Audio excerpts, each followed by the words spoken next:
اپنے رب پر بھروسہ رکھو کیونکہ اللہ ہمیں وہ نہیں دیتا جو ہمیں اچھا لگتا ہے، اللہ ہمیں وہ دیتا ہے جو ہمارے لیے اچھا ہوتا ہے۔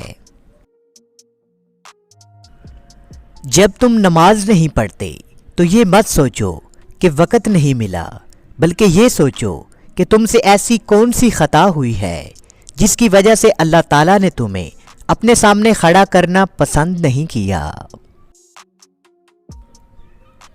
یہ نہ سوچو کہ اللہ دعا کو فوراً قبول کیوں نہیں کرتا، یہ شکر کرو کہ اللہ تعالیٰ تمہارے گناہوں کی سزا بھی فوراً نہیں دیتا۔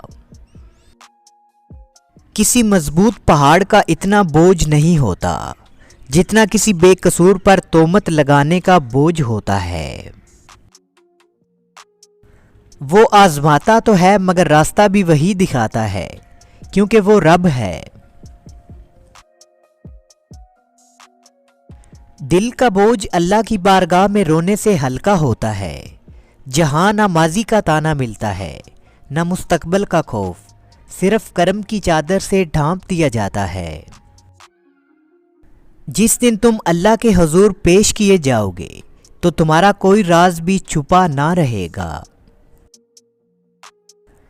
کسی کو اذیت دینے کے بعد اس کے صبر اور خاموشی سے ڈرو۔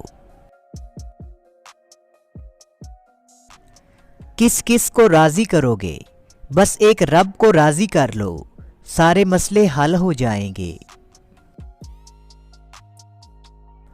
مجھے یقین ہے میرا رب مجھے وہ بھی عطا کرے گا جس کی میری اوقات بھی نہیں۔